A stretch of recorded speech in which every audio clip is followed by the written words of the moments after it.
भारती साहू नाम है, उसकी बैकग्राउंड देखिए, उसके फादर ऑटो चलाते रहे, लड्डू भरे हुए, लड्डू उठा के खा रहे नहीं, उसको एमपीपीएससी कहते हैं। आईएएस का एग्जाम मुश्किल नहीं यदि आप सामान्य बुद्धिमत्ता के स्तर पे हैं और मेहनत करने को तैयार। आप बोलना, मैं अटल बिहारी महाविद्यालय से बीए करके आई हूँ। हाँ सर। और अटल बिहारी जी ने भी बीए ही किया था। जब देश का प्रधानमंत्री बिना बीटेक एमटेक की इतना देश संभाल सकता है तो मैं जिला नहीं संभाल सकती। कोई आपको डराए ना कि मैंने एमटेक किया है, अब बोलो बधाई हो। सर एक और सवाल ये है कि सर ग्रेजुएशन को लेके, सर जैसे कि मैंने जितने भी टॉपर्स देखे हैं तो सर उन्होंने एमटेक मतलब बड़े बड़े कॉलेजेस से किया है। अब छोड़िए ना उन सबको। सर सर ठीक है, लेकिन आप देखिए मनोज शर्मा को। जी सर।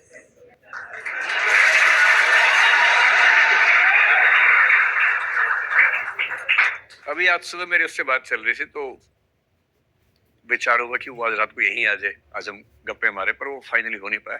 कभी आपको मिलवाएंगे, ऐसे लोगों से मिलवाएंगे। क्या होता है कि देखिए, आप यूपीएससी की बात कर रही सर हैं, एमपीपीएससी। एमपीपीएससी की बात कर रही है। एमपीपीएससी तो कोई एग्जाम ही नहीं है, वो तो बहुत ही आसान होता है। कोई एग्जाम एमपीपीएससी, लड्डू भरे हुए, लड्डू उठा के खा रहे नहीं, उसको एमपीपीएससी कहते हैं। एग्जाम तो यूपीएससी होता है, एमपीपीएससी तो बहुत आसान है, मतलब बहुत आसान। विश्वास कीजिए मेरी बात पर, मैं मजाक नहीं कर रहा हूँ। अगर एमपीपीएससी में स्ट्रगल है तो इसका सिर्फ इतना मतलब है कि आप सही डायरेक्शन, सही रणनीति के साथ मेहनत नहीं कर पा रहे। वरना स्टेट्स के एग्जाम सेंटर से काफी आसान होते हैं और स्टेट्स में भी एमपीपीएससी कई राज्यों से आसान एग्जाम है। मेरा कई राज्यों में ठीक ठाक दखल रहता है परीक्षा पद्धतियों को समझने में, तो मैं बहुत सोच समझ के बात कह रहा हूँ। तो जैसे मनोज का, तो आईएएस की बात मैं कर रहा हूँ भी। आपने कहा कि किसी का एमटेक है, किसी का बीटेक है, कोई आईआईटी से है, ठीक है, वो लोग भी हैं। सिविल सर्विसेज की यही तो ब्यूटी है, सिविल सर्विसेज में हर फील्ड के लोग आ सकते हैं। और कितनी भी कोशिश कर लीजिए, ये बात सही है कि इंजीनियर्स की भूमिका या उनकी मात्रा इन एग्जाम्स में ज्यादा है, और इसकी वजह बड़ी सरल सी है। इसमें ये नहीं सोचने की भेदभाव हो गया है, वरना हम लोग तुरंत आरोप लगाए थे कि भेदभाव हो गया है क्योंकि इंजीनियर ज्यादा है।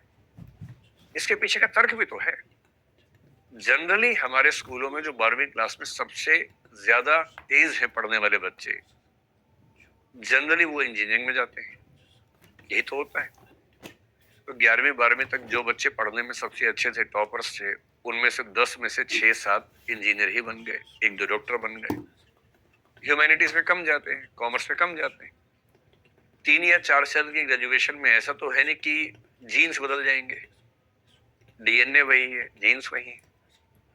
इंजीनियरिंग करके फिर वो आईएएस एग्जाम देने लगे, मान लीजिए। आर्ट्स के बाद भी लोग आईएएस एग्जाम दे रहे हैं। पर क्योंकि पहले जो स्कूल में सबसे ज्यादा पढ़ने वाले बच्चे थे इंजीनियर बन गए थे, वो अब भी पढ़ रहे हैं। इंजीनियर टॉप कर गए ऐसा नहीं है। दरअसल वो बच्चे जो स्कूल लाइफ से ही बहुत पढ़ रहे थे, जो संयोग से इंजीनियर भी बने बीच में, वो टॉप कर गए क्योंकि वो बचपन से टॉप कर रहे थे। तो ये इतनी आश्चर्य की बात नहीं। लेकिन ह्यूमैनिटीज में, कॉमर्स में जो बच्चे होते हैं वो दो तरह के हैं। एक वो 5-10% जो पढ़ने में बहुत अच्छे थे स्कूल में, पर बाई चॉइस कॉमर्स लिया या ह्यूमैनिटीज लिया। आप मेरी बात से सहमत होंगे कि ऐसे बच्चों की संख्या 5% से ऊपर नहीं है इस समय। बाकी जो बच्चे ह्यूमैनिटीज लेते हैं, अधिकांश इसलिए कि या तो उनके नंबर कम थे या उनको मैथमेटिक्स में, साइंस में दिक्कत हो रही है, नहीं उतना मजा आ रहा समझने में, दुविधा होती है। तो उन्हें किसी ने बताया कि ज्यादा आसान पड़ता है, आर्ट्स कर लो, बीए कर लो, आसानी से हो जाएगा। उनको ग्रेजुएशन करना है तो बीए में एडमिशन ले लिया। तो ह्यूमैनिटीज में ज्यादा बच्चे वो आए जो आसानी के लिए आए और कुछ शौक से आए। पर एक ऐसा वर्ग है जिसने बीए इसलिए लिया था कि आसान है, क्योंकि वो नहीं संभाल पा रहा साइंस, लेकिन ग्रेजुएशन करते करते उसको पढ़ने लिखने में मजा आने लगा, सीरियस हो गया। जब सीरियस हो गया तो उसको सुख मिलने लगा ज्ञान में, और वो ग्रेजुएशन या पोस्ट ग्रेजुएशन करते करते अपने बौद्धिक स्तर पर उसी लेवल पे आ गया जिस पे कोई इंजीनियर था। अब ये भी एग्जाम दे रहा है, अब तो बराबरी की टक्कर है उसके बाद। और मैं हर साल देखता हूँ कि बहुत सारे ऐसे लोग सिलेक्ट हो रहे हैं जो शुद्ध ह्यूमैनिटीज के हैं, सिंपल बीए किया हुआ है, कोई ऐसी ठोस बैकग्राउंड नहीं है। इसी बार जो रिजल्ट आया, 2-4 दिन पहले रिजल्ट आया, उससे मध्य प्रदेश के जो बच्चे निकले हैं, एक बच्ची खरगोन से है 257 रैंक पर, मनीषा धारवे, उसके पूरे मतलब पूरे ट्राइबल बेल्ट में कोई बच्चा आज तक IAS नहीं बना, वो IAS बनी है। एक बच्ची भोपाल से निकली है जो भारती साहू नाम है, उसकी बैकग्राउंड देखिए, उसके फादर ऑटो चलाते रहे। तो ऐसा थोड़ा है, इस एग्जाम की यही तो ब्यूटी है कि इसमें IIT के टॉपर्स भी आएंगे और इसमें 12वीं फेल होकर ग्रेजुएशन करके जो बने हैं वो ही आएंगे, हर तरह के लोग आएंगे। असली बात सिर्फ इतनी है कि एग्जाम के लिए आपने कितनी ईमानदारी से मेहनत की, और यदि वो आपने 1.5-2 साल 2.5 साल ठीक से ताकत लगाई है, अपनी स्ट्रेटेजी के साथ लगाई है, तो ये एग्जाम ऐसा नहीं है कि ना हो। मैं बहुत खुल के ये बात कह रहा हूँ, इसलिए नहीं कि आप मोटिवेट होके इस एग्जाम की तैयारी करें, आप तो पहले से कर ही रही हैं। IAS का एग्जाम मुश्किल नहीं है यदि आप सामान्य बुद्धिमत्ता के स्तर पे हैं और मेहनत करने को तैयार हैं। और MPPSC का एग्जाम IAS की तुलना में बेहद आसान है, बशर्ते स्ट्रेटेजी ठीक हो, मुश्किल नहीं। और ये मैं बहुत होशो हवास में कह रहा हूँ, मुझे ये कहने में जरा से भी दुविधा नहीं, ठीक है। तो IIT वाला कोई मिले कि मैंने तो IIT से B.Tech किया, M.Tech किया, तुमने क्या किया? सर मैंने तो सर ये अटल बिहारी कॉलेज है सर, यहीं पास पे ही है सर, वहां से डिग्री करी है।